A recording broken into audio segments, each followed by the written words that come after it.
Hello दोस्तों, कैसे आप सब। आई होप सभी अच्छे होंगे। कभी आप लोगों ने सुना है कि कोई अपने समधी को कहीं पे गाली देता हो? हमारे इधर होता है, हम लोग मध्य प्रदेश से बिलोंग करते हैं। वहाँ पे बघेली लोकगीत गाई जाती है और खाना खाते समय ना समधी को गाली दिलवाई जाती थी। अरे मजाक करी, गाली नहीं गारी बोलते हैं।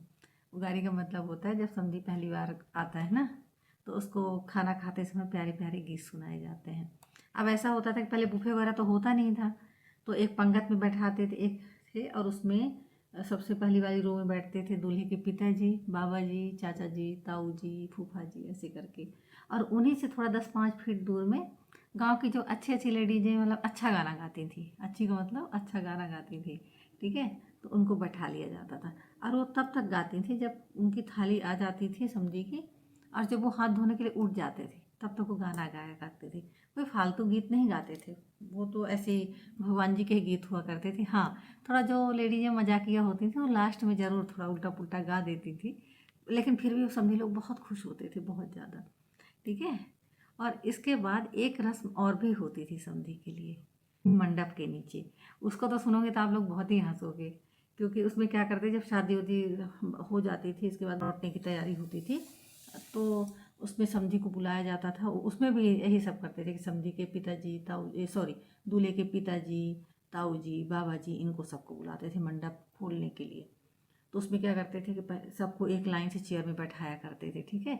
और जो घर की समधन लगती थी, ठीक है, लड़की की माँ, दादी, बुआ, ये सब, तो 3-4 थालियाँ सजाती थी और उसमें रखती थी। एक में चूड़ी, बिंदी, जो श्रृंगार का सामान होता है, ये सब कुछ को रखती थी। एक में ये पान, सुपारी, ये सब कुछ रखती थी। और एक में रखती थी मिठाई वगैरह, ठीक है।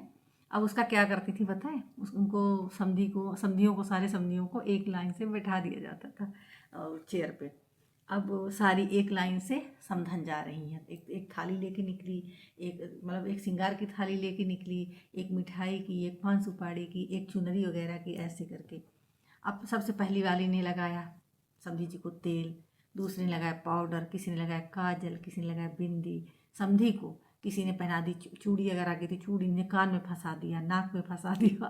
किसी ने चुनरी उड़ा दी, किसी ने एक चोटी लगा दी, क्लिप लगा दिया, रबड़ लगा दिया, अजीब अजीब तरीके से। कई बार तो रंग लगा देते थे, ठीक है ना, बिंदी यहाँ यहाँ ऐसे करके बिंदी, और वो खुश होके लगवाते जाते थे, ठीक है, रंग डाल दिया थोड़ा सा। अब क्या करते थे, उनका तो हो गया। फिर ये करने के बाद फिर उनको मिठाई खिलाती थी। फिर इसके मिठाई खिलाने के बाद पानी पिलाया, फिर पान खिलाते थे। फिर वो लोग पता है क्या करते थे, जितने लोग अपने टॉवल लिए रहते थे ना, ये टॉवल, तो उनकी सबकी गांठ लगा लगा के बड़ी सी एक रस्सी जैसी बनाते थे, और सभी समधनों को खड़ा करते थे, ठीक है। एक ही जगह सभी समधनी अपनी खुशी खुशी खड़ी हो जाती थी मंडप के नीचे, ठीक है। अब उनको दो लोग मिलके एक इधर से पकड़ लेता था, एक घूम के ले आता था उस कपड़े को, और छोटा सा नॉट लगा देता था, ठीक है। उनको नेक मिलता था ये करने का। अब समधन लोग गाना गाती थी। लत्ता का मतलब समझते हो, लत्ते को, कपड़े को लत्ता बोलते थे ऐसे गाने में। तो बोले, लत्ता के बांधी न रहबे हो समधी, सोने के सकरी गढ़ावा। सकरी मतलब सोने की चेन। लत्ता के बांधी न रहबे हो समधी, सोने के सकरी गढ़ावा। ऐसे आगे भी जो भी गाना गाते थे, भूल गई, दादी ने बताया था। तो ऐसी स्टोरी जानने के लिए आप मेरे चैनल को सब्सक्राइब कीजिएगा, लाइक कीजिएगा, और बेल आइकन को प्रेस कर लीजिएगा, ताकि आने वाली वीडियो का नोटिफिकेशन आप लोगों को मिलता रहे। Okay, bye bye.